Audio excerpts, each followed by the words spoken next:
Hello there, and welcome to the Second Life Book Club. My name is Draxtor Dupre. Happy New Year to everyone. Happy 2022, I believe it is. And today's show, the first show of the new year, I'm coming to you from the city of Comfort Notch, New Hampshire, population 3,533, home of America's prettiest autumn. And we can see it here on the billboard, the big display here with the highlights of this little town. A bench, some leaves, just something where a town where you do want to move. With us here, the in-world audience, some of it, and writer Daniel Kraus, no stranger to the show. He's been here before. Welcome, Daniel. How are you? I'm doing pretty well, all considered. How are you? Considering the pandemic, I suppose. Yeah, exactly. How is the pandemic treating you? I mean, this is a question I like to ask, and our guests have answered that in many different ways. Sometimes the anxiety is so high that the available time is pretty much useless. A lot of people are crammed in a small apartment or a small house, but you're pushing. I mean, you pushed out three books, I guess, in the last 2 years or even more. Yeah, I think it was 5 or 6. There was a lot. Damn. Well, I know there was 4 in 2020, and there Oh, was at least one in 2021, and then there's one this month. Um, so that's like that's like 6. So yeah, it's uh, been. But keep in mind, most of those are written uh, pre-pandemic. right. So that doesn't mean that I was writing that much during the pandemic. Although I might have. It was a pretty productive, or has been and continues to be a pretty productive pandemic. I think writers in general have been fortunate in that it doesn't change the way my daily life goes, you know? Right. Like I'm still just sitting here in the office writing. Self-isolation is very Yeah, important for you I was guys. already self-isolating. So it doesn't obviously we all kind of carry around the stress of what's going on, but as far as just the day-to-day process, it didn't change at all. I didn't stop going somewhere. So it wasn't as disruptive as I think it probably was to almost any other job. But the anxiety, I mean, I mean, of course, when you have to go into sort of harm's way with with people that we refer to as essential workers, Hmm. sometimes some politicians quite cynically. Um, but apart from that, the anxiety of being in a situation where you do not know when it is going to end. Yeah. How do you are you dealing with this? Again, I was joking before we went on the air. Good German stock, I don't know if it's genetically disposition that they deal with this crisis better, or I mean, I don't mean that seriously, but how do you deal with these types of situations? Yeah, I don't The know. It feels uncertainty. like it feels like I've dealt with it pretty well, and again, that's because partly because I'm more or less engineered for isolation, to begin with. I Hmm. am a bit of a hermit, and I tend to really writing is really my favorite thing to do. So it's hard to get me out of this office anyway. Um, so it's been okay. I feel like I have been able to emotionally deal with it pretty well, but I think as a friend of mine says, the body, it takes the toll. So like it's gonna that kind of the anxiety and stress of it all is gonna come out one way or the other. I think in everyone, Mm. it's just gonna come out in different ways. Some people may break down crying every day. Uh, Me, I just might suddenly have a sore back for 2 years. Like in one way Mm. or the other, you're gonna have to reckon with it. Mm. Now we're talking today about this is crazy. I have this actually on my run sheet later. Do you even know how many books you have out? So I'll ask you that in the middle of the show. But today the main book we're talking about is actually a graphic novel. It's called the Autumnal, and it is really awesome. I mean, I usually don't read graphic novels, not because I have a I don't know, not because I don't respect the genre. It's just that working in an audiovisual medium, as a day job, it's really cool to have just words and then imagine those words in my head as the world. So that's the perfect balance. But the story takes place in Comfort Notch, and we actually have Carol Ravinsky over here. She's raking the leaves. She's a she's a part. We went all out. She's a character. Um, you want to set up the story a little bit? What is this about, this autumnal story? As we walk and talk, let's see. I mean, this might be a little bit challenging, walking and talking, because here's the visitor center. But give us the summary. What is the autumnal about? Sure. And just so you know, my screen has frozen, so if you're walking, I'm not gonna know it. I've got sort of the swirling multicolored circle on my screen at the moment. Okay, if you Um, disappear, you can come back, but we'll hear you, okay, and then as you talk, the camera maybe follow me through the visitor center. But go ahead, Daniel. okay. So yeah, the autumnal is about a single mom and her daughter who live in Chicago, and they're sort of, struggling, living paycheck to paycheck, and the daughter's, a little girl, and they get this sudden opportunity. Her sort of estranged mother has died. Apparently, she gets a phone call that the mom, who lived in this uh, New England town, small town called Comfort Notch, has died and left her house to Kat, who is the mom. So Kat, impulsively, because she's an impulsive person, gets on, puts her and her daughter on the bus, uh, just leaves their Chicago apartment and end up in Comfort Notch.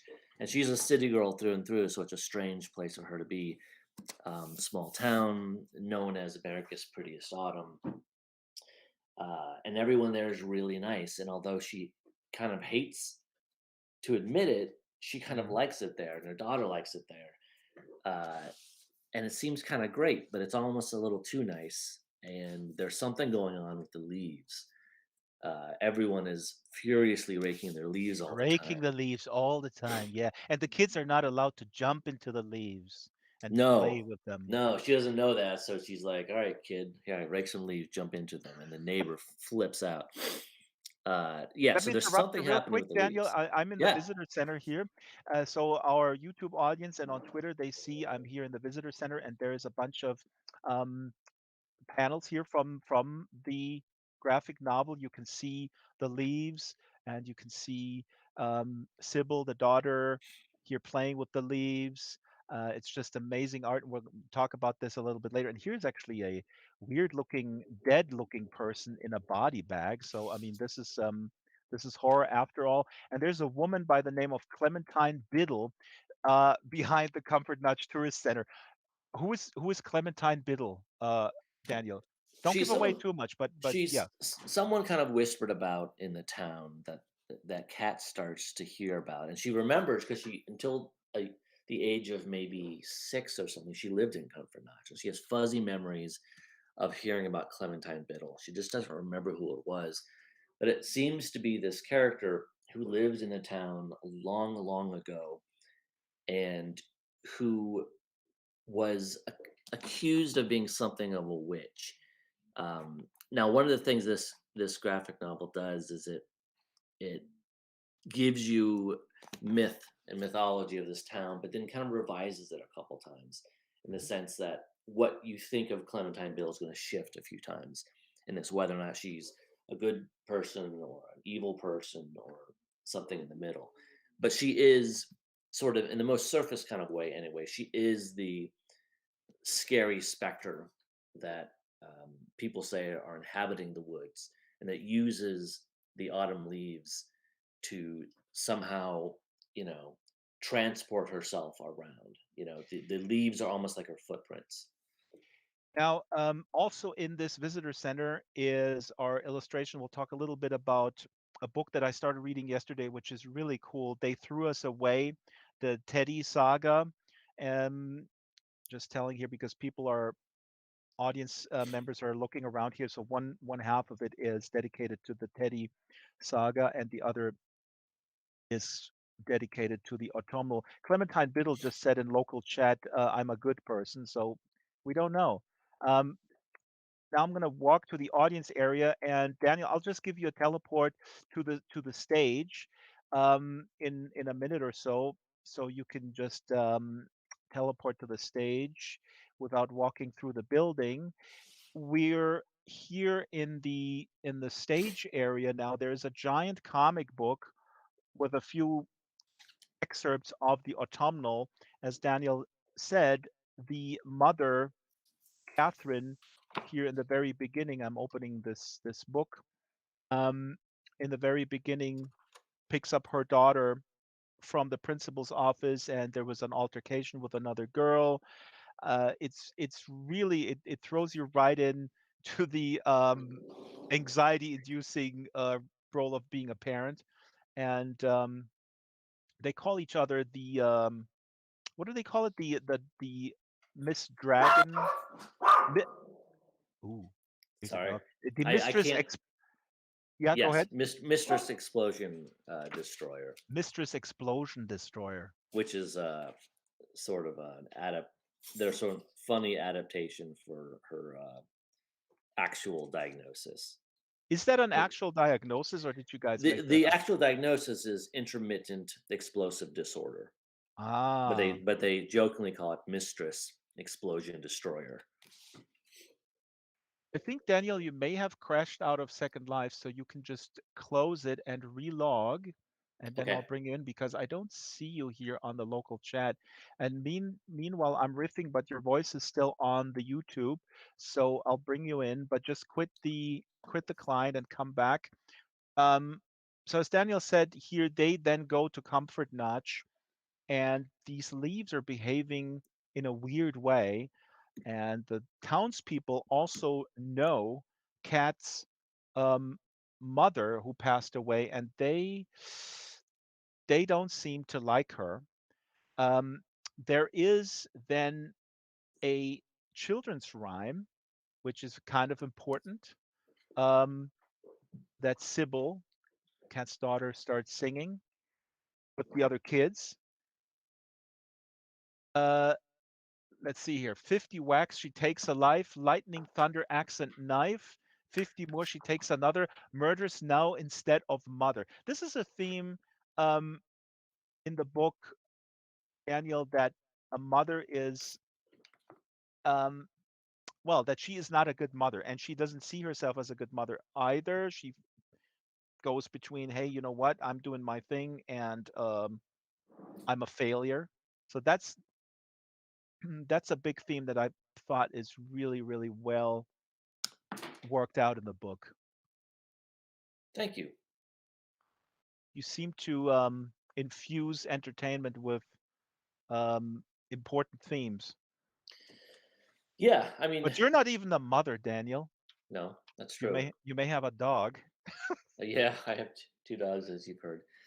Yeah, I mean, it was definitely the my founding point for this book was definitely the relationship between the mom and the daughter, like that. So I think now we lost Daniel in also in the voice. We oh, Daniel is gone. So let's hope that he comes back. Meanwhile, let me just riff a little bit here on the book. The book that we have open now, the panels, is where um, the main character, Kat, actually learns about the history of the town. She learns about the dark history of a woman that I hope I don't spoil too much, but the woman Clementine Biddle is pregnant out of wedlock. I believe in the mid 19th century or the early 19th century, and it unfolds from there. So you can see here on the panels, the art is quite amazing, quite involved, and the story is, oops, that was it actually. I think this is the last panel. Yeah. People here in World can play around with the book. It is really a remarkable book, and if people want to share their stories in World about small towns, because I was going to talk with Daniel about the fact that I lived in a small town for about 10 years of my life, and the town I'm not going to say the name of the town, but the town itself called itself the last hometown USA, and that was actually um, on the sign when you drove into town and when you left town. I think when you left town, it used to say you're leaving the last hometown USA. So it it resonates on that end for me. Quite strongly because I always felt it a little weird that these people would greet each other with, "Oh, this is another day in paradise." And I come from a big city, so and I lived in big cities, but then we moved to this town because of jobs, not because we wanted to get away from the riffraff in the city. Um, but what's interesting is that I felt, even having grown up in a big city, I felt sort of alienated as a young person and wanted to go to a bigger city. So I'm wondering, people here in the audience, if they feel that this is sort of normal when you're growing up somewhere and you want to go to a place that's different or even bigger. So now Siri says in the local chat, I live outside a town that has fewer people than the one in the book. Oh my God. But it's a very tourism dependent area. Wow. But you even live outside of this town. Now, in the book, Comfort Notch has 3,000, what is it, 3,533 people. Siri says, I think teens often look to somewhere else as a place they want to go. Absolutely. So I think this is the phenomenon. And when I lived in LA, I met young people, who live in the center of, so much the entertainment industry and other things, and were, you know, not privileged, but just they were not struggling. I'm not talking about people who struggle socioeconomically, but even these people I met when I lived in LA, people younger than me, they wanted to leave. They wanted to get out of there. So I'm wondering if that's just a general notion. But anyways, the book is definitely about small town. Jamunki says the grass is always greener. Absolutely. And in German, you say something like the prophet means nothing at home. Something like that. What is it in German? Der Prophet hat nichts zu sagen zu Hause, or something like that. So those dynamics definitely play a role. We got an email um, from Daniel, and his whole computer crashed, and I'm going to riff a little bit. I'll welcome the folks here on YouTube. Kitten Duo, welcome Kitten Duo, and Kitten Duo's birthday is today. So thank you for being supportive of the book club, and happy birthday to you, Kitten Duo. For you, we're gonna do the best show ever, and also for the people in the world. People are saying here, happy birthday, Kitten. Yeah. Jerry says, I've always felt safer in large cities, more varied. Um, I think it's one of the interesting things that I found when we're talking about that with big cities versus small cities is that sometimes there's a notion of bigger cities be, because of the diversity in the big city, that that everybody's more open-minded. I'm not sure anymore that that is a foregone conclusion at all.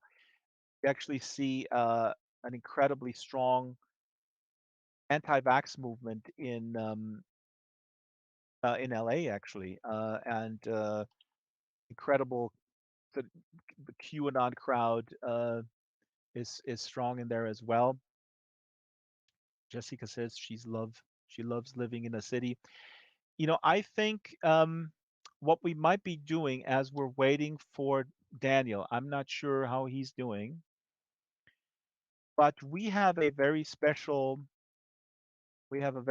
guest today outside of Daniel. And if the camera could please focus on the first row. And I got a ping here. I think Daniel is coming back. Hello, Daniel. Can you hear us? Yes. Awesome. Here he is. We've been riffing. All good. Let's see if you. Um, yeah, I don't know what happened. It froze and then just shut down my entire computer. It happens. Um, Now let's see if you're coming back into SL. I've been talking about small towns versus big towns. Y- Your book gave me anxiety because I lived in a small town, and I always found it weird that people would say not everybody, but they would say like, "Oh, it's another day in paradise," Ha. and Yeah. it became actually quite annoying, and people also approached me as if I were part of their tribe when they say, "Oh, why did you guys move here?" And a lot of these conversations went towards basically, "Oh, did you move here because of these issues in the bigger cities?" Right. Um, Well, I mean, I grew up in a small town too, in Iowa, which is in the center of America, and I always found, and I still find small towns to be particularly creepy. mhm. And even when I lived there, you know what? There's when you drive on a highway and you see a little small town that you pass, like they're so mysterious. Anything could be happening there. They're just these little enclosed universes that you see like a little farmhouse.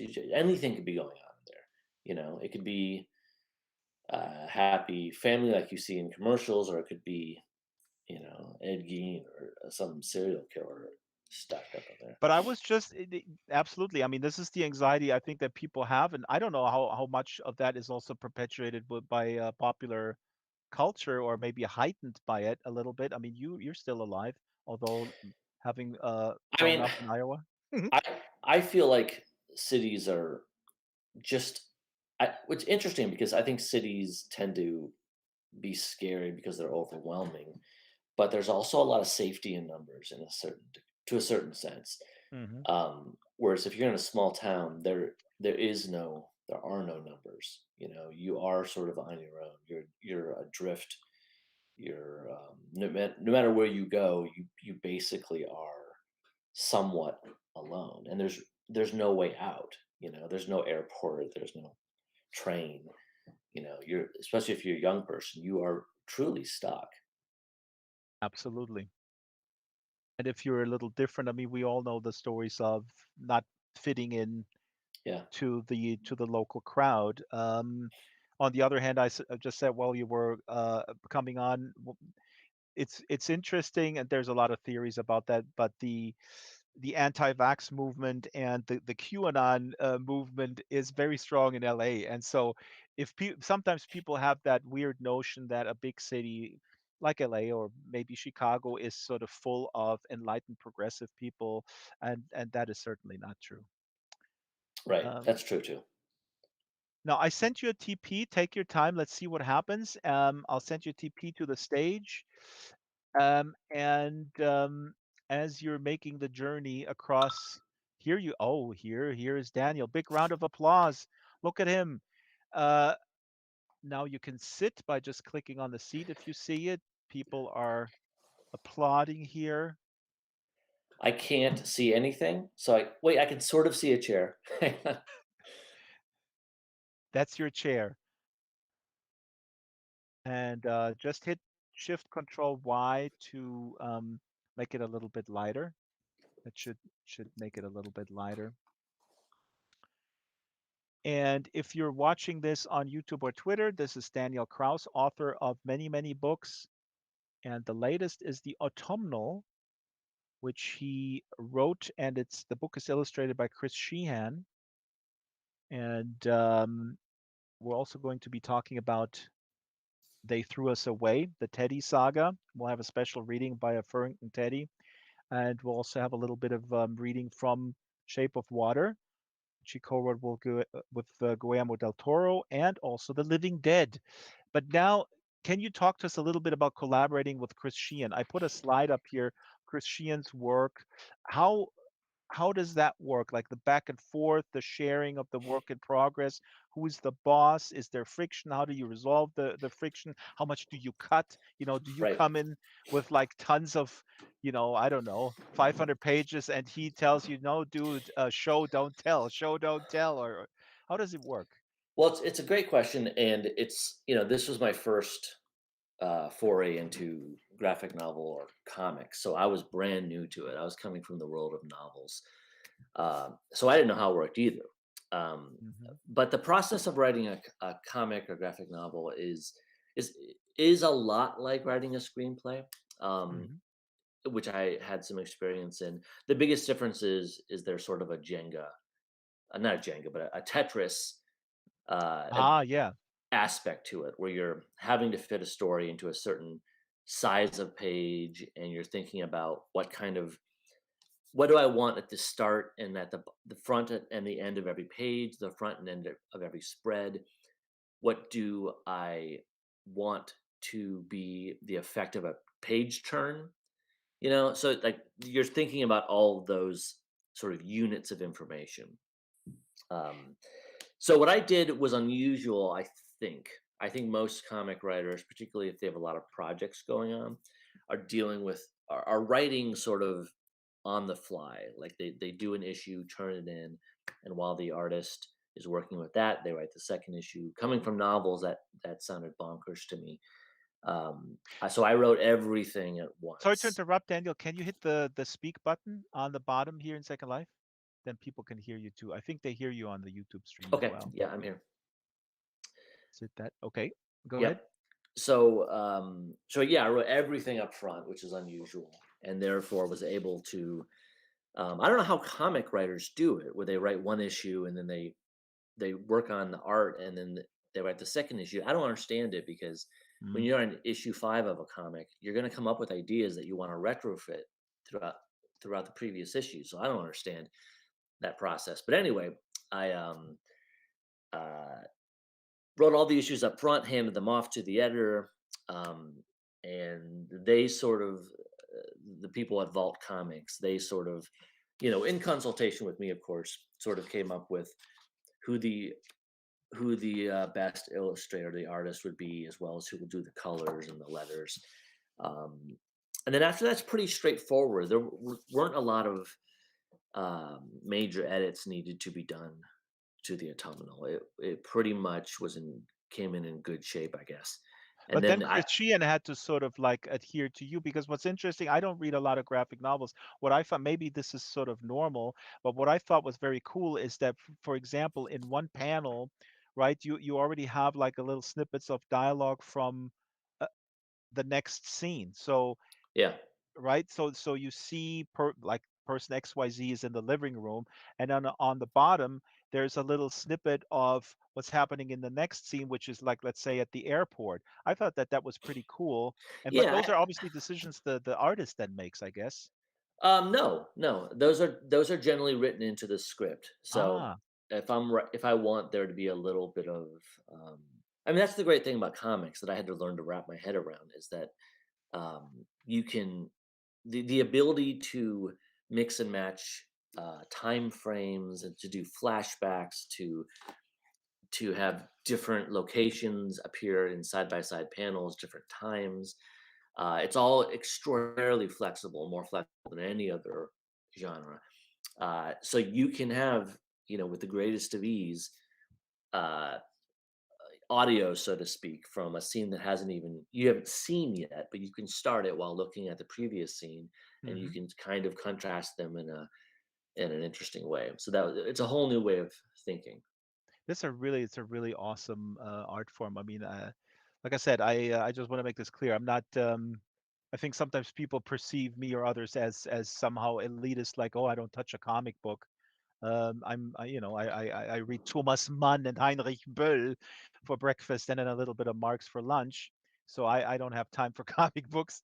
Um, Actually, let me ask you: are you? Did you have any reservations? Did you grow up with these kind of notions that comic books or graphic novels are sort of inferior Well, art form? the weird thing is I didn't grow up with comic books at all. I I don't know what it was, but I don't remember any store in my small town selling them. So Ah, I just didn't have any. So I never grew up reading superhero comics. I have no nostalgic connection to comics whatsoever.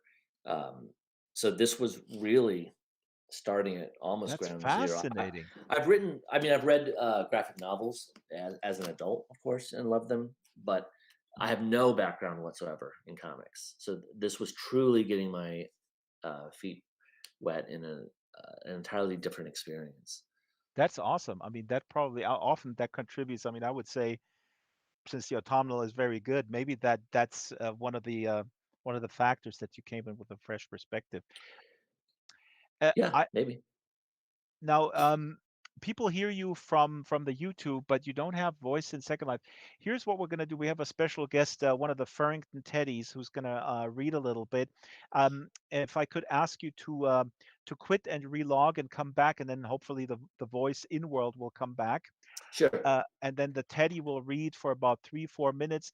Uh, Real quick before, tell us a little bit about They Threw Us Away. I'm gonna set it up, but what was the spark for that book? Yeah, so They Threw Us Away is the first of a trilogy of books called the Teddy Saga. And on the outside, they seem a lot different than my other books that are about, teddy bears, which seems like a non-horrifying thing. But they actually are quite horrifying in their own way. They're technically sort of no greater uh, pitched books, but they are very readable for adults too, because there's a lot kind of going on and there's a great darkness to it. And the idea came from really my long time love of Watership Down. And what I Mm, liked about Watership Down so much was that it's this kind of Lord of the Rings type of story, but done with rabbits, bunnies. mm, Um, and that blew me away as a kid because I realized that having protagonists who are so vulnerable and who don't have magic skills or can't operate a sword or it made the story even it made their accomplishments even more impressive. So what's even more vulnerable than a rabbit would be a teddy bear. So this is an epic journey about this group of teddy bears, brand new teddy bears who wake up in a junkyard, exactly. They're a brand new. trash They pile. they come in the box. They're in the box. Yep. They're not discarded because they're old or old-fashioned or outdated, and a new fashion thing came in. They come in the box and they find themselves in the trash dump. Yeah, so this is the 3 books are their sort of epic journey and going back to the city and trying to figure out why they were thrown away. What did they do that was so bad that all of their kind of teddy bears had to be uh, discarded. So it's a Okay. sad, spooky, creepy um, journey, really. Yeah. To make kids even more scared. Daniel, thank you so much. Yes, I'm Now, gonna log out and come back in. please log out and tell the kids to.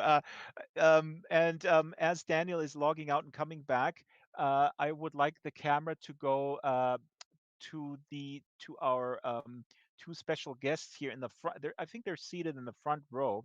Furrington Teddy 1 and Furrington Teddy 2. Siri says Overstock Teddy, so we're not going to give it away. But as Daniel set this up, the Furrington trademark Teddies are they find themselves in this junkyard in this big dump, and they're trying to figure out what happened to them, and they all have different personalities. There is a leader. Actually, the reason why I have this blue teddy in my hand is because the leader is Buddy, and he's blue. There's a yellow one, and there's one that has a little bit of a dent in her head. Sugar is her name. She seems to be a bit slow. Possibly she had an injury, and they're trying to figure it out, and they're trying to they're banding together because that's the Teddy's duty. That's being said all the time. The Teddy's duty is to stick together and help each other and have sort of a communal spirit. I don't know, maybe Daniel is trying to sell communism to us.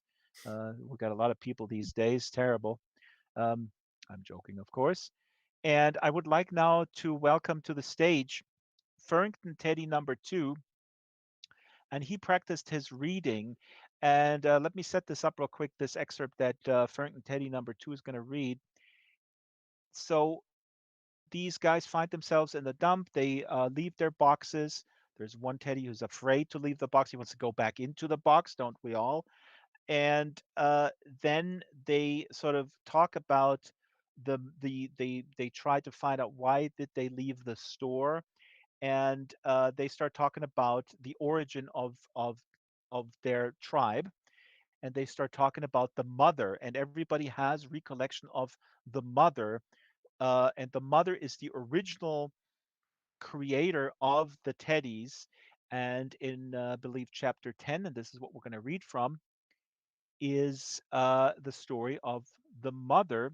And I would just say Frank and Teddy 2 is ready.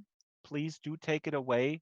Here is the origin story, the founding myth, I guess, or the fable within the fable where the teddies came from. Once upon a dream and far away, the mother was lonely. A teddy like you is probably surprised the mother could get lonely. She was, after all, a creator, and all creators had gifts. The mother's gift was sewing, and she was proud of it. Nevertheless, loneliness lingered. One day she cried so much that tears ruined her favorite dress. When she went to her sewing room to mend it, she noticed among her supplies a bolt of the softest fabric in the world. Not everyone has the softest fabric in the world just sitting in their home, but it wasn't so surprising for the mother. She didn't have much money. She only had a few television channels. Her house was in disrepair, and she was too old for ladders and hammers. But when it came to sewing, she had everything she needed, and even a few things she didn't know she needed. The mother picked up the softest fabric in the world in her strong hands, stroked it, and the idea came to her all at once, like the best ideas usually do. She would sew herself a companion so she'd never feel lonely again. There is no telling how she did it. It wouldn't make sense to Teddies like us anyway. All we know is the mother sewed all day and all night. Her sewing table shook so hard it rattled neighbours' dishes from the shelves. Her needle and thread squeaked so loudly dogs down the block lost their minds. Her thimbles broke, and soon the white fabric was spotted with blood. She blotted and wiped, but some of it soaked in. After a time, the mother beheld her creation. It was a teddy. He had pure white fur, a big round teddy head, a darling teddy frown, and intelligent teddy eyes. Naturally, he was also soft, softer than feathers, snow petals, or secrets. She pet him, and his fur crackled with static. She saw a little bolt of electricity. The teddy looked up at her. He did not hold still or stay quiet like we teddies of the future. Hello, he said. Hello, she said. He looked around. Did you make me? She replied, Yes, I did. He thought about that. Would you like to have a tea party? She replied, Yes, I would. And so they had a tea party and story time, and a pillow fight, and nap time, and collected rocks, and fed the goldfish, and napped again, and played dress up, and went on an adventure, and watched birds, and made cookies, and napped again, and listened to music, and invented dances, and drew pictures, and made a fort, and got ready for bed, and stayed up late, and watched TV, and made up jokes, and fell asleep in each other's arms.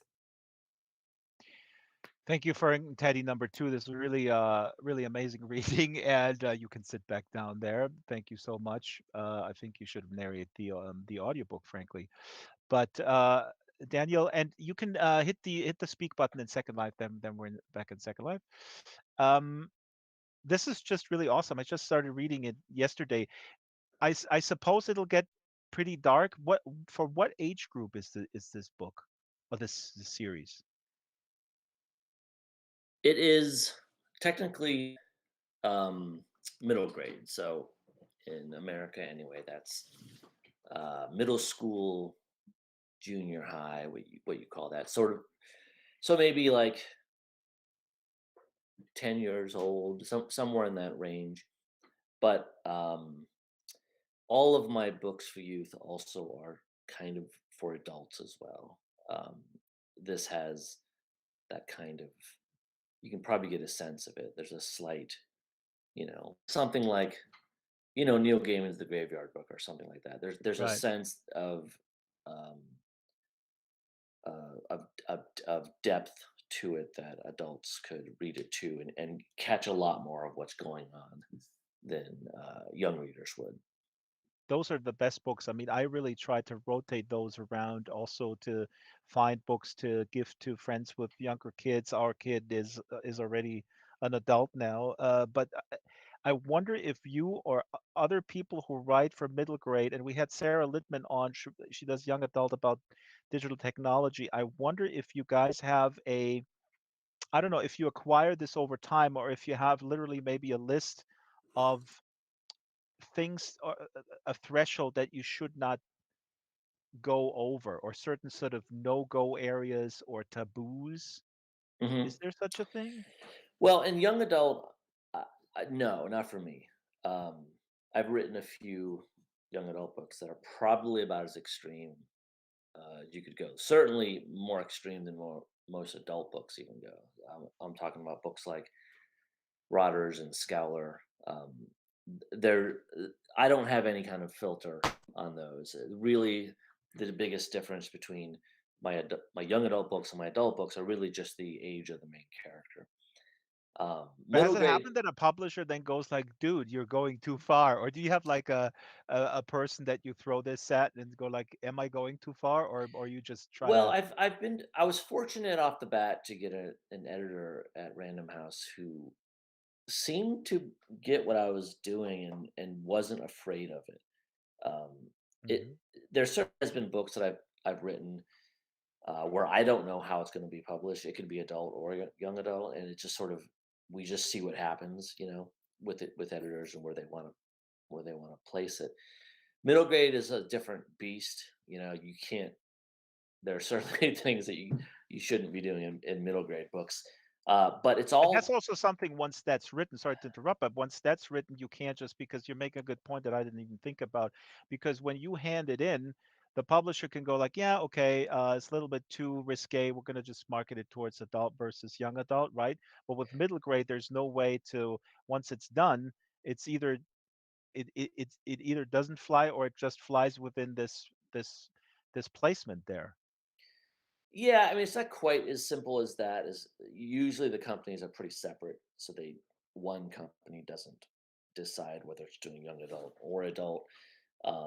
But certainly at the stage where I finish it and share it with my agent, that's when we start figuring out where it should go. And sometimes I have some contracts that you have. I don't know if this is interesting or not. Sort of your editor will have a first look at something, and so Mhm. you can show it to a young adult editor. They can be like, "Yeah, we think this would fly as young adult," or "No, this is too intense."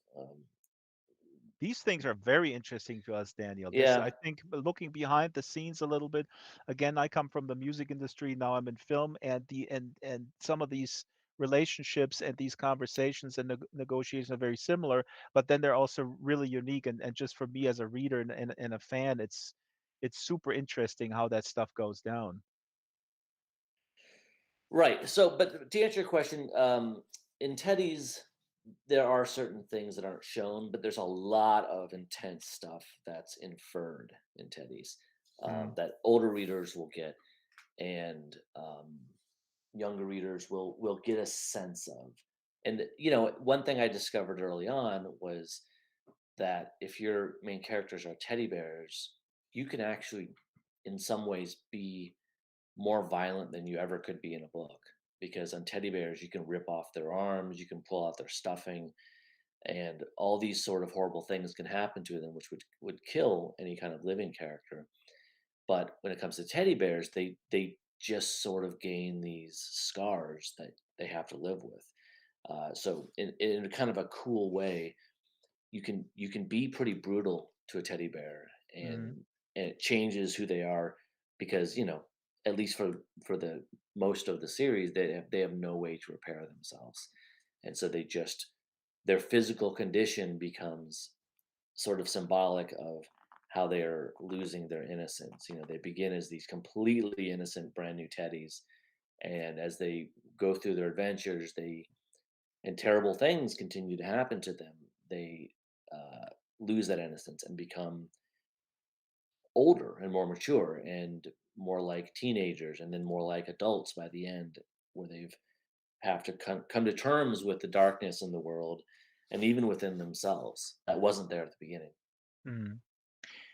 I mean, I just realized that there was an interview with Maurice Sendak, this famous interview where he was talking about how kids really should not be as sheltered, well, as they were. I mean, we're talking about the 50s and 60s. I mean, the times have completely changed, although there is a strand of uh, parenting, whatever you call it, bubble wrap parenting. I heard helicopter parenting, and that also involves media. I mean, as a parent, I had these discussions, and it's usually about sheltering kids from media. And the most absurd thing, and I forgot what school shooting that was, but we had parents, friends, and these parents were extremely protective of their kids, didn't allow them to use phones or the internet.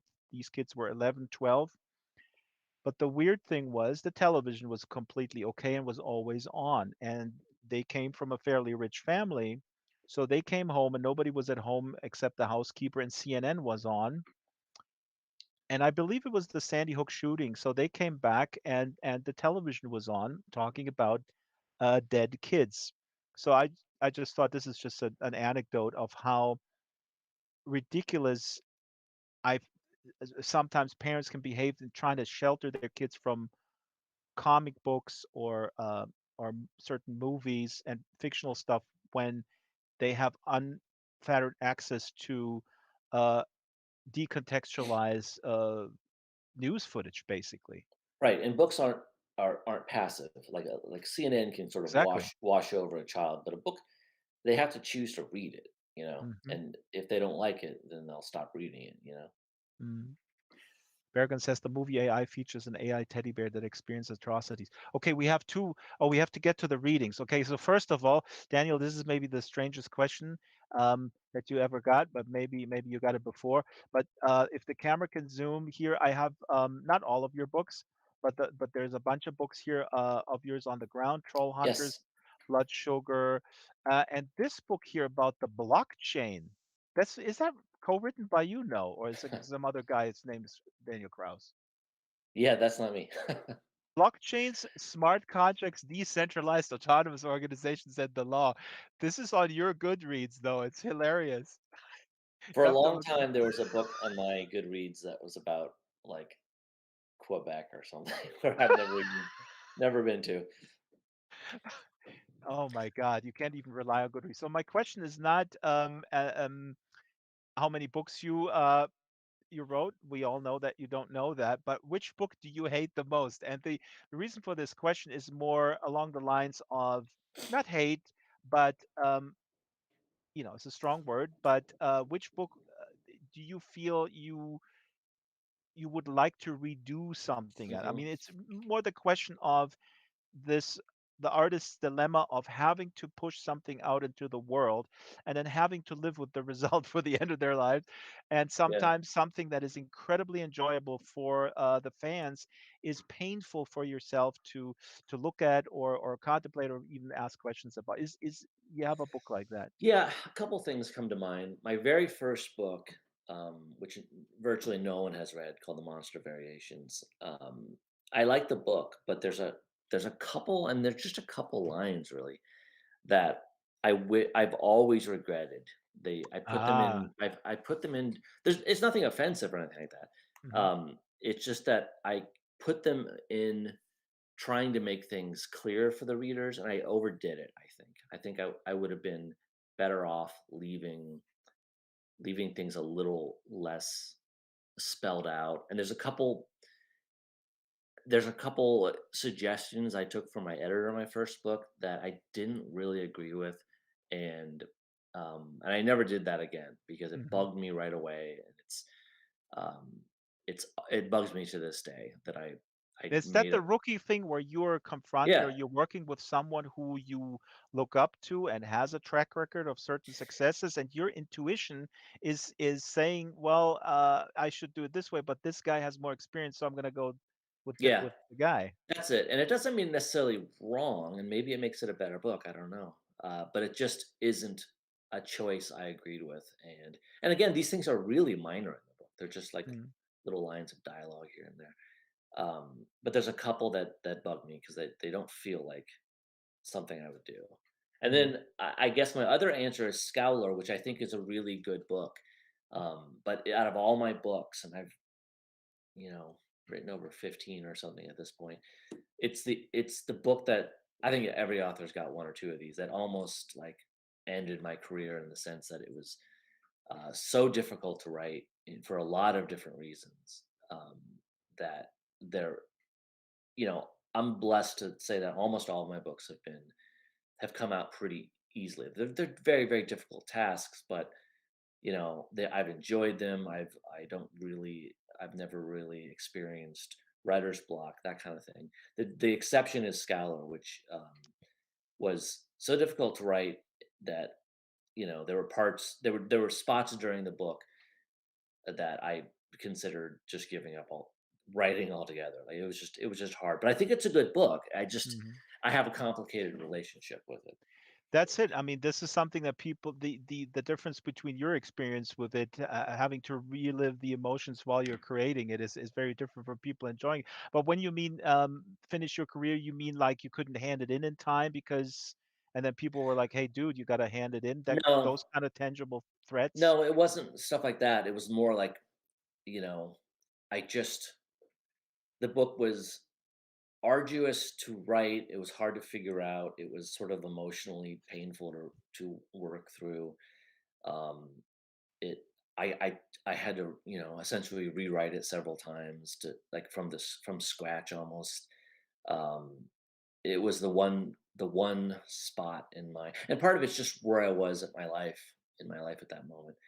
Uh, it just was a very long, painful process to write. Mm, Uh, and how I finally finished it was I got a hotel room outside of Chicago, just in the middle of nowhere, and just hmm walled myself up and said, "I'm going to stay here till I finish it." And it was in the middle of winter, and it was in Wisconsin, I think, and the huge snowstorm came in, and it was like The Shining. And I got snowed. I got literally snowed in. Like for a while, no one could leave the hotel. Like it was the snow covered the doors. Um, and I just sat there, and that's the only way I could push through and finished it. And I've never had an experience remotely like that with my other books, which have all been challenging but fun. hmm This is really, really interesting. I mean, now I'm gonna actually prioritize and put it on my to be read list, and with that backstory in mind, y- y- I mean, we're getting towards the end of the top of the hour, and then we have a little post, and we can wrap it into the normal stream. And I don't want to, but this stuff fascinates me. These kind of birthing um, pains. Was it? Did you write yourself into a corner, or did you feel like that the whole story setup didn't work? Because I mean, I, your accomplishments, and we're going to get to the Living Dead also, I mean, which is an incredible accomplishment. And I saw this interview that you gave with or conversation with Mary Roach, and you talk about how it's so George Romero, the father of the modern zombie um, myth, left you some notes, but also very little. But he had specified certain points, and he had specified also the ending, and you had to get there. So anyway, like you said, you're not someone who hasn't been challenged with like huge tasks. But what was it about this one? I mean, it was everything. It was problems with the plotting. It was issues with theme. It was my own mental state. I think at the time I was just Mm, going through some stuff. Um, it was stuff just going on with people I knew. I mean, it was everything. It was art and life all sort of colliding into a big mess. Um, and I just couldn't figure out the book. I think it was a kind of problem that I've been able to solve. These sort of plot issues I've had them before and always have been able to mhm. solve them. But this one was a perfect storm of just junk I couldn't work through, and it drug me down in a way. And it was my third book, so it's not like I had fully developed my sort of system of how I write books. So I was still kind of feeling out my way, and just got lost in it in the way that I think a lot of writers get lost all the time. It just doesn't ever usually happen to me. But I think when people talk about, you know, they've been working on a book for 7 years or something like Right. that. That's what I imagine they're experiencing, is that they're just lost inside the book somewhere and they can't figure out a way out. Well, Liz Jensen was on the when we did this show in Sansar in the VR world. Liz Jensen, who is an amazing British author, I highly recommend her work. Very accomplished, and she told the story of a book that she started 3 times and essentially, not wasted because you always learn stuff from it, but she had to abandon this particular book 3 times. The course of 2 years, basically. So this was not an option for you, Daniel, to just say, F it, throw it in the bin and start completely new thing? No, and I think there's a few reasons for that. One, I think I had sold it already. Mm, So I had written, like, a number of pages plus an outline, and had sold the book. So I did have to write the book. right. Um, there wasn't any kind of serious impinging deadline or anything like that, but I did have to write the book, and I knew that I was onto something with the book. Like, there's something very powerful about Scholar. And that was part of the problem, is that it really felt um, like a book that I needed to write. And I didn't want to completely abandon it at all. I've never abandoned a book before. I still Mm. haven't. Um, it just doesn't. I'm just somebody who doesn't do that. I Daniel, I complete can what I relate start. 100%. I'm not gonna go into my own stuff right now with this movie that is due in February 20th, but maybe that's why I'm asking so many follow-up questions. But I can relate, and I hope folks here um, find this fascinating. I know our regulars find it really fascinating to look a little bit behind the scenes and the kind of turmoil that goes with the creative process. It's not all fun and games, I guess, right? No, I It's mean, it's it's a hard work. grind.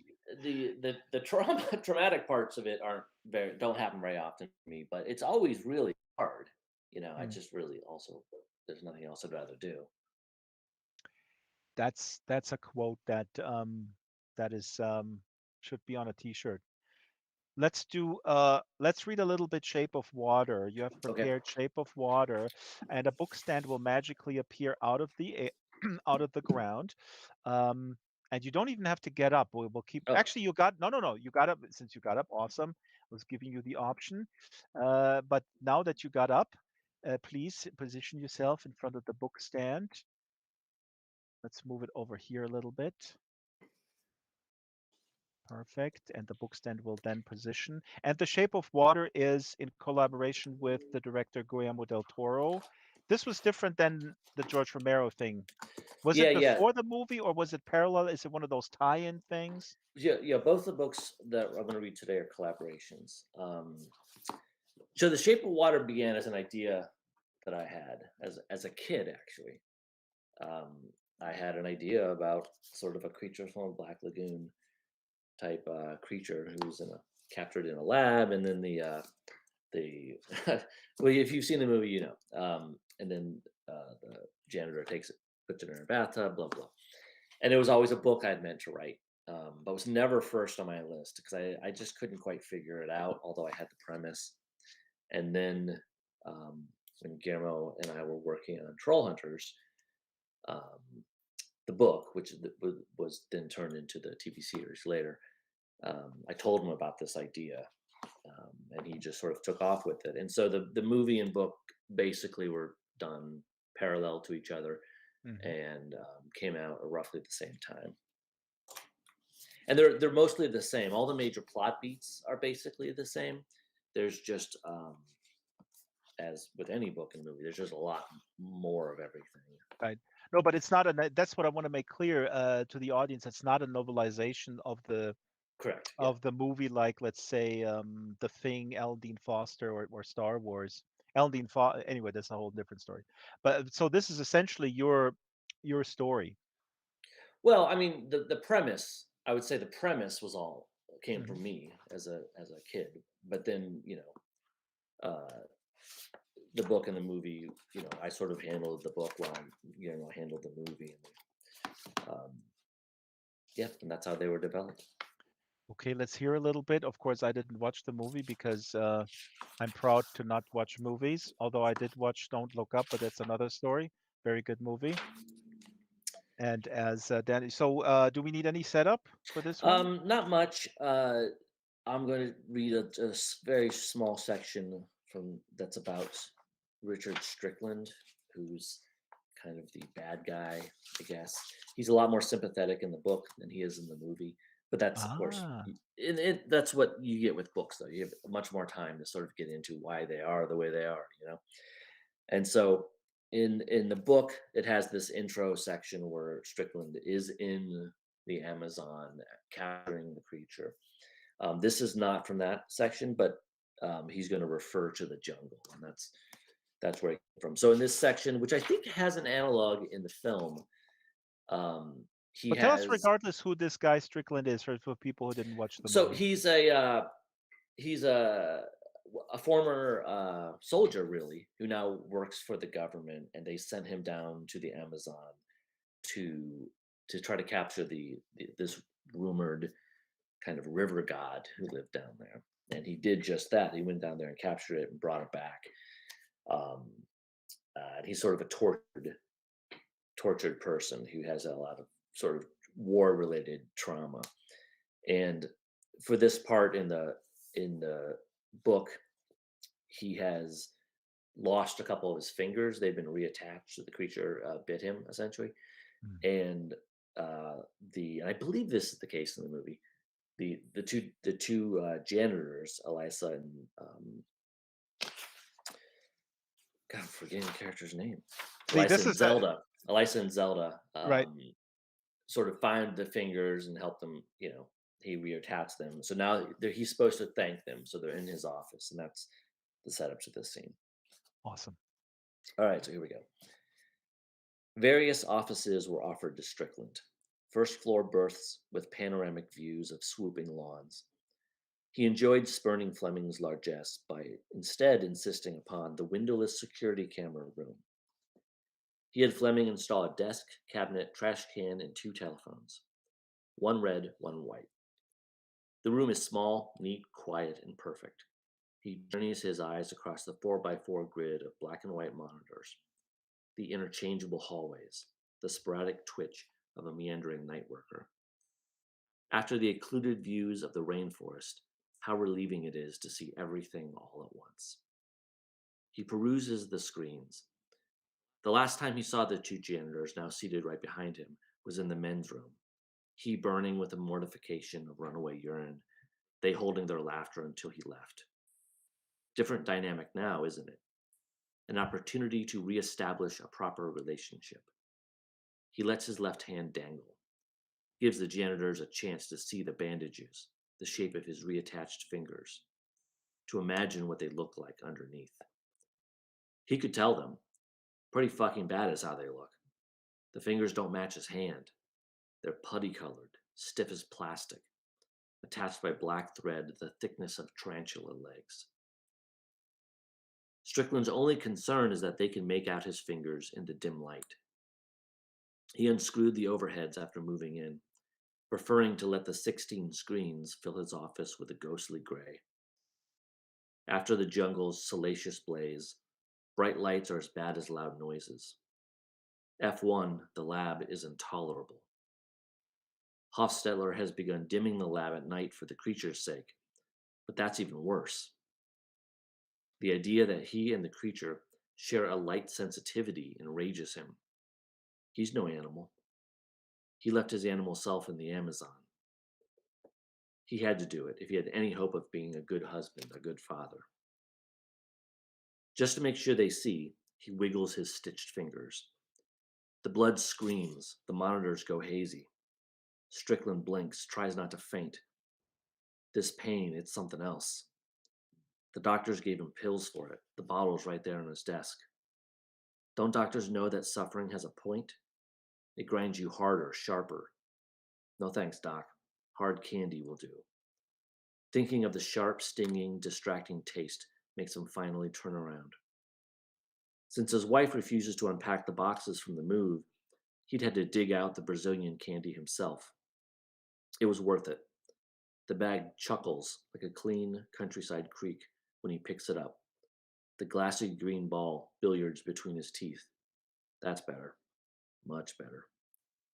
He exhales over a tongue being playfully stabbed by sugar and drops himself into his chair. He's supposed to thank these two janitors for finding his fingers. That was Fleming's request. He would have told Fleming to stuff it, but he's bored. Sitting behind a desk all day. How do people stand it? Takes 50 signatures before he's authorized to blow his nose. 100 signatures before he can wipe his ass. It's a shame not a single idiot MP landed a bullet in the asset during the attack.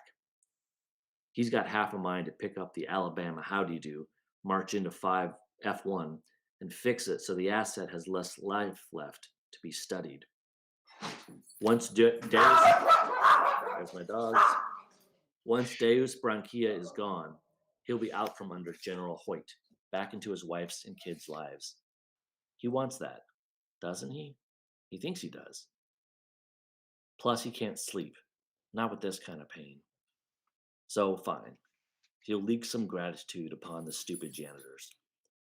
But he'll do it his way, just to make sure they don't think he's some overgrown child incapable of not pissing all over the bathroom floor. Anyway, he's in no hurry to scurry home. The way Laney looks at him, he can hardly stand it. Like the fingers don't compare to what the jungle ripped out of him and what he's tried to hastily sew back together. He's trying. Can't she see he's trying? So that's I'll stop there for Shape of Water. Awesome. Awesome, Daniel. That's some freaking good writing. Awesome. This is on my to be read TBR, as they say, stack.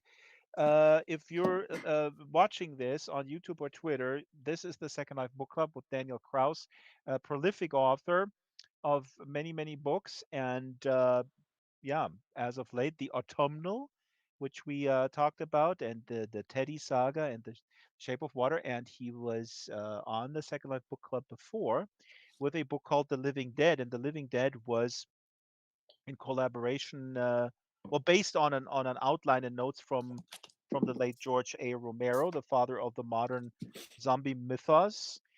And I guess you could say George Romero was really responsible how zombies are, or at least should be perceived, um, in Yeah, popular culture. I would say, and I want your take on this. I mean, zombies have since been, I guess, commodified naturally because our system commodifies everything. I haven't seen The Walking Dead at all. I'm not staying away because I feel I'm an elitist. I just don't have time at the free available time. I read.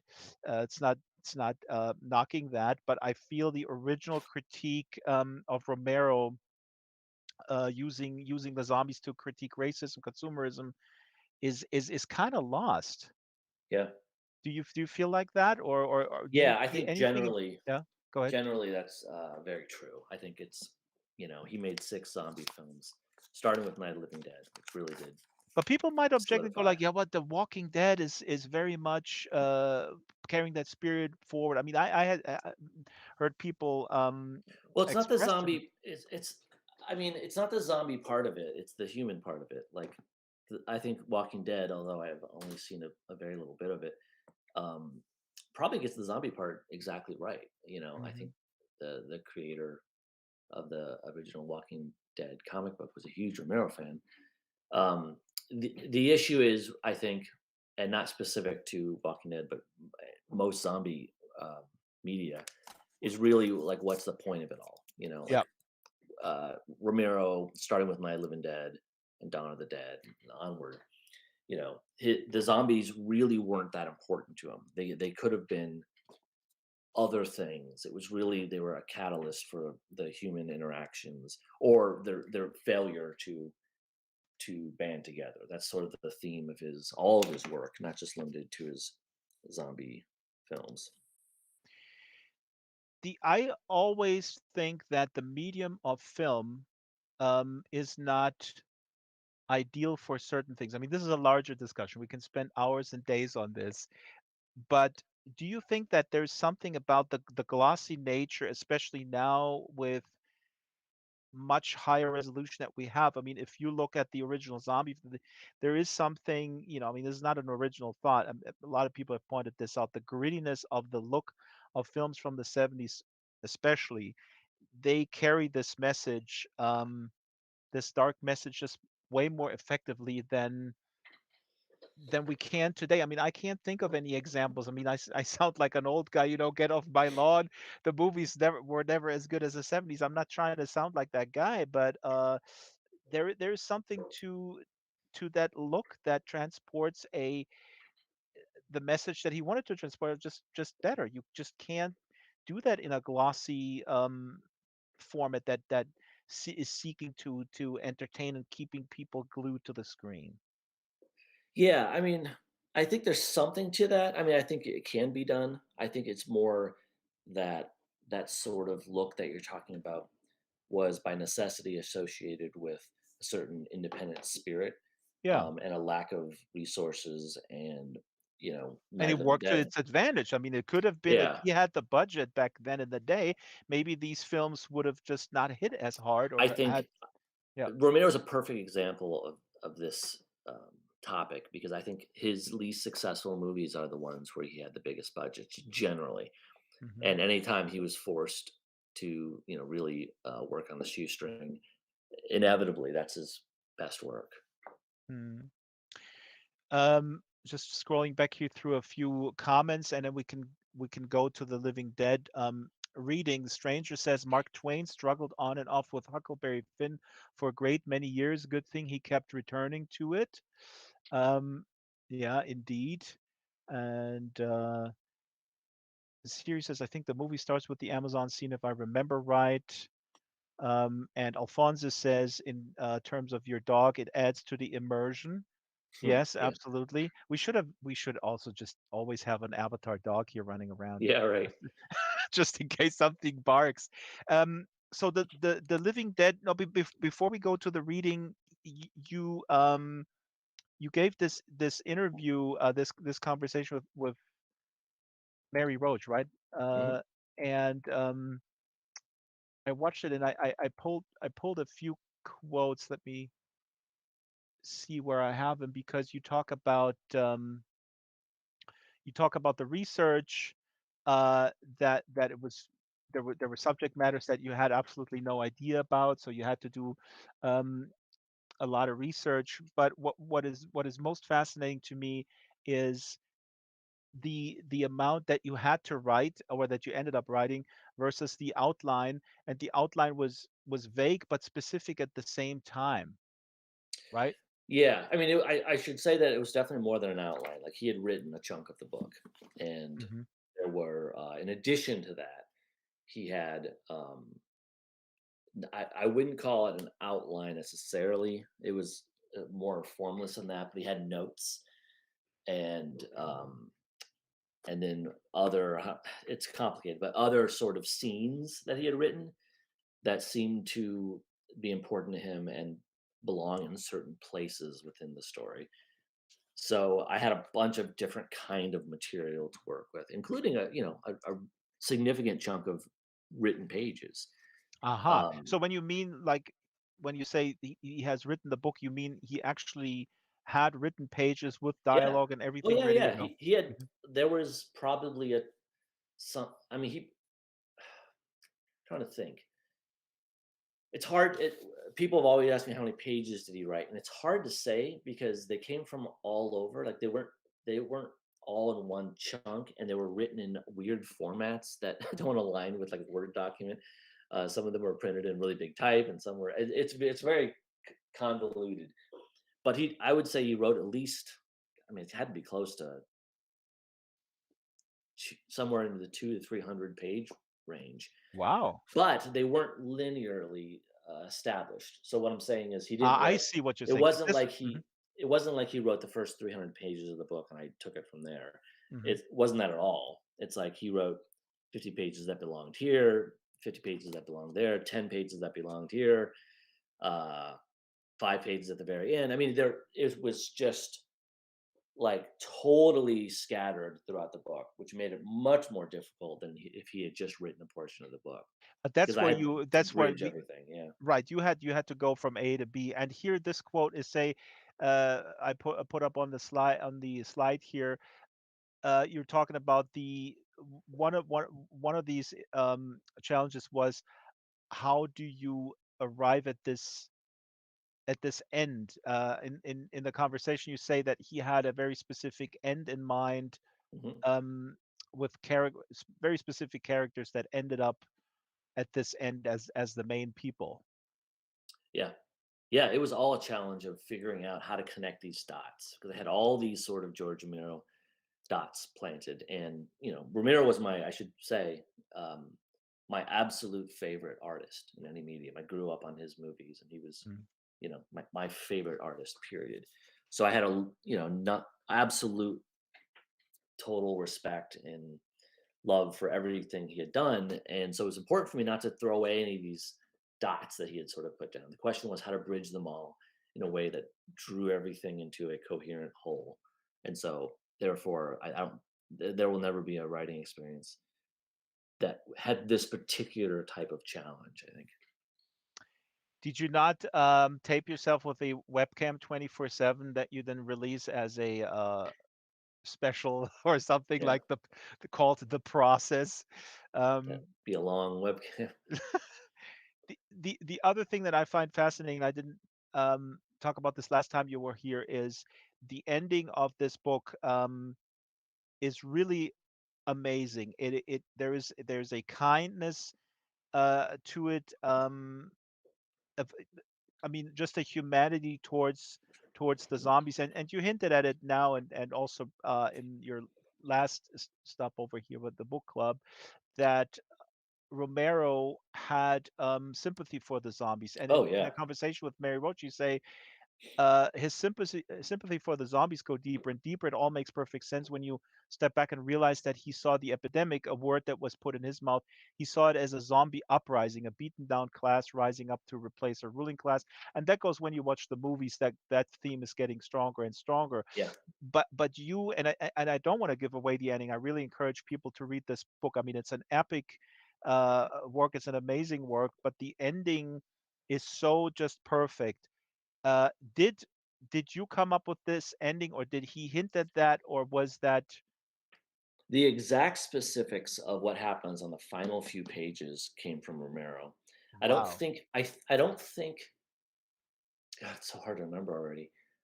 I don't think he had much prose written down, but he had written down sort of in notes what was to happen at the very, very end. Mhm. So it was a matter of taking these 600 and some pages and getting there.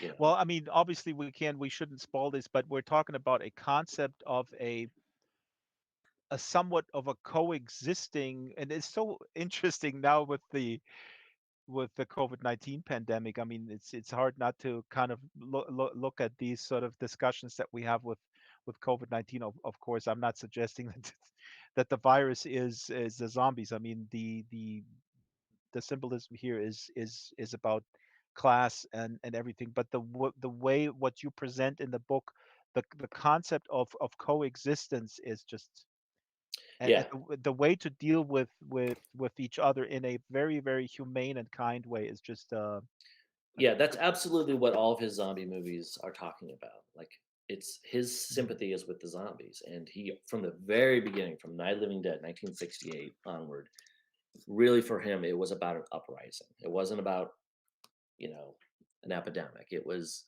a lower class, a perceived lower class, the zombies, rising up to topple a rotten ruling class. That's Mm. always what it was about for him. If you once you get that lodged into your head and watch his six zombie films, it's clear as day. Yeah. Mm. Now let's do a little last reading. We're going to wrap in 10 minutes tight. The magical book stand arrives. And what are we reading? I mean, this is it's funny earlier. I mean, I'm in awe when authors remember their character names. I mean, do you remember the character? Could I quiz you on the Living Dead? Who is who and what happens and when they die? Ted Williams was on the show twice, and he said he has a reader in Germany, and sometimes he doesn't remember who's still alive, and he calls the reader in Germany and asks her, "Hey, did I kill this guy off?" Yeah. And she says, "Oh yeah, no, no, he's still alive," or I mean, I think there's quite a I think cast, huh? for I think for Shape of Water, as you saw, I would not remember. Um, I think for Living Dead, which is only 2 years old, I would have a pretty good handle on all the characters. Yes. Mhm. All right. Should I read? Yeah, yeah. Please This set is it up. from the Where are we? latter, Yeah. the third. The book is divided into 3 acts. Um, it's modeled because I didn't have the acts all served up to me. I used Ramiro's favorite film called The Tales of Hoffman. He was obsessed with this movie, so I used that as my structural guide. I modeled the book after Tales of Hoffman, which is this opera, really. You don't need to know that. What you need to know is this is from the beginning of the third act. So this is something like, I don't remember how much. I think is it 15 years after the book jumps. You know, it the first chunk of the book takes place in 2 weeks. The second act, which is tiny, takes place over 11 years, and then the third Right. act is takes place in one day, but it's further into the future. So this is to the point where humans have largely been eliminated or are living in small little encampments, and the zombies themselves, because there's few humans to turn into zombies anymore, are really decayed, and they've become almost like old people. They're rotting. They're entirely rotting, so they're almost not a threat anymore.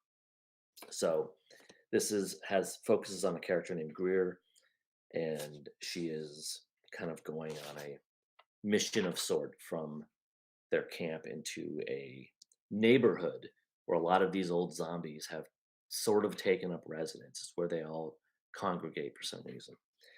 So here we go. Crick crack. Earth was scored with new music. Greer Morgan, having spent exactly half her life in the old world and half in the new, still got disoriented. She shook her head up at loud shouting children who showed no reverence for the change.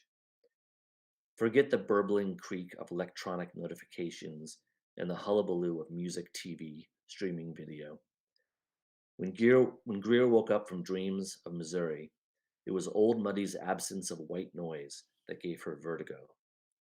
Air vents, computer fans, cars thumping over distant highways.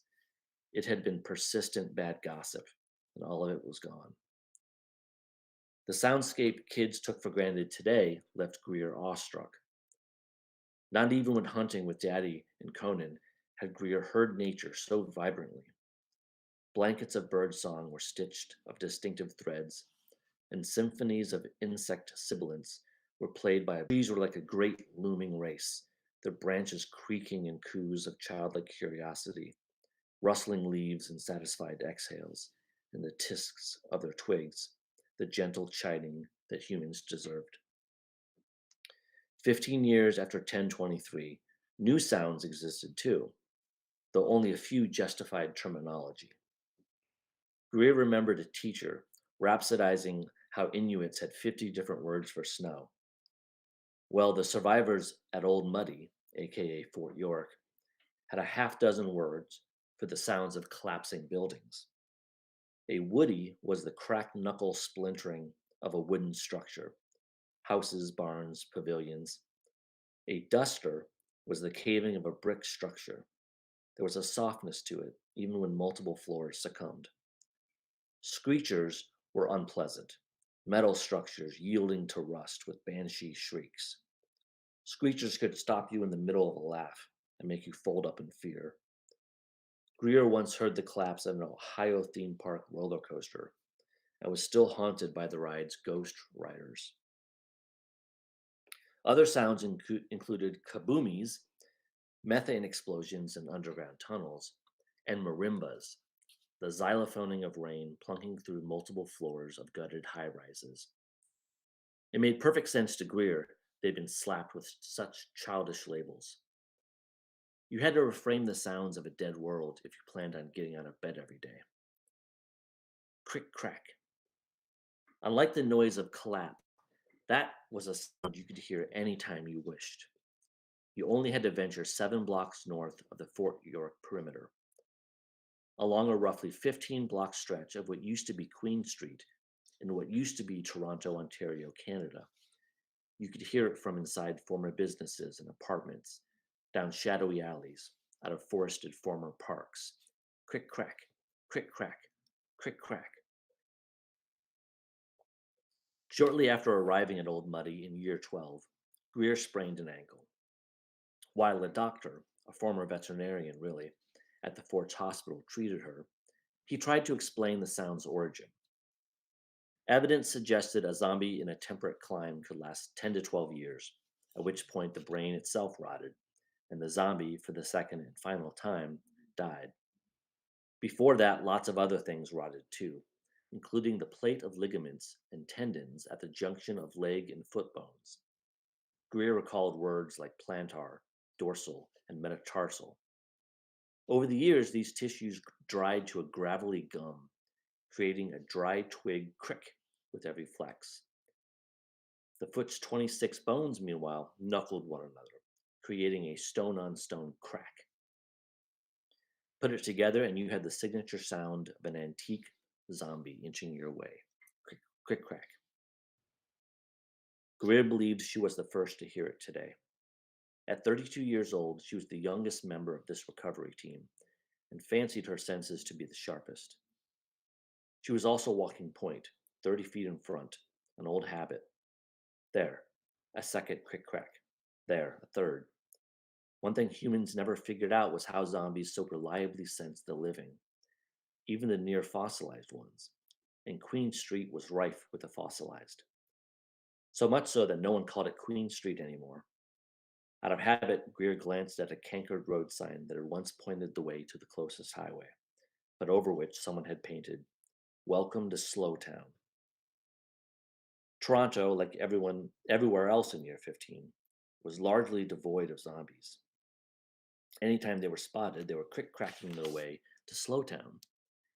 It was another zombie mystery, and newcomers to Old Muddy reported the phenomenon from across the continent, the isolated undead dragging their old bodies hundreds of miles to join larger concentrations of their kind. Queen Street, a 20-minute walk from Fort York, had been an artist enclave, packed with galleries, shops, eateries, and boutique hotels, the kind of area every bare inch of wall was covered with a mural, and every tree base enclosed in a box of bohemian colors. In other words, it was the kind of place Greer had never seen before she and Muse started venturing into cities. Now it was spoil and shambles, as bad as any pre-1023 slum. Sidewalks were ankle deep in browned, broken glass. Building fronts displayed faded painted messages, danger, zombies, or Paul, we win east. Chain link fences had wilted, soft as grass. Green moss had chosen random structures to swallow. Clumps of electrical wiring blew like tumbleweed. Cars, still neatly in parking spaces, had sunk into themselves, stomped by giant ghosts. Unappealing to the human eye, but Slowtown wasn't for humans. The living who ventured there were visitors and behaved with respect, careful to avoid agitating the dead. Normally, not a problem, but this afternoon it would be a struggle, for Greer herself was agitated. This wasn't just another slow town patrol. She was on a private mission, and the rest of the recovery team had no idea. I'll stop there. Wonderful reading, Daniel, and this gives us a sense where you're going with this book. The relationship of the humans with the zombies goes into a direction of living in harmony with nature, in a sense. I mean, I cannot recommend this book highly enough. We're out of time. This was really awesome. Thank you, Daniel. Big thanks. You're People get in welcome. touch with you, website, newsletter, and that kind of stuff. Yeah, danielkraus.com. DanielKraus.com will have all the relevant links. Only one S, not two S's. Kraus No, in Germany is that's the Americanized version. and no E. Kraus. Yeah. Damn, terrible, terrible name. Very good name. Thank you for our to our wonderful audience as well, and thanks for watching on YouTube and Twitter. Special thanks to Kitten who sent us a super chat, and it's her birthday. We really appreciate it. I hope you can make it in World sometime. And thank you, Daniela, who is reading the caption actually. The auto-generated real-time captioning on YouTube are getting better every day. It's really amazing. So Daniela is following along with that. That's wonderful. Please subscribe to the YouTube channel. Leave a comment. Consider joining and supporting. I'm going to run through the credit slides very quickly. The show is every Wednesday, 12 o'clock. Sometimes it accommodates folks in other parts of the world, so please check the calendar. But usually it's 12 o'clock Second Life time, which is the same as Pacific time. slbookclub@draxtor.com if you want to send critique recommendations or whatnot. Show is produced by Isabel Sharen, Shyla the Super Gecko, and myself. Shyla was in the hospital. She's doing great. So if you want to send her a message, she'll appreciate that. Location manager, master builder of this and every set, Ruby Geek. Little help of Isabel today. Avatars are made by Ruby, research by Shyla. We have lots of sponsors, meaning we get their Second Life stuff for free and to display and put these sets together every week. Big thanks to Linden Lab, who's giving us the islands. And yeah, we're up to we're 3 islands now, completely full. Again, email slbookclub@draxtor.com. Calendar, Discord, and Flickr are all around the islands, and of course the floating gallery of all the authors. And if you click on the books here on the table, the Autumnal, you get sent to Daniel's website and to other websites that pertain to the Autumnal. And of course, you can browse around in the big book that's standing here to get a little sense um, of this wonderful graphic novel. Now, next week, same time. Next week, one of my favorite contemporary American authors, Antoine Wilson, with a new book called Mouth to Mouth. And that's next week right here on the Second Life Book Club. Goodbye.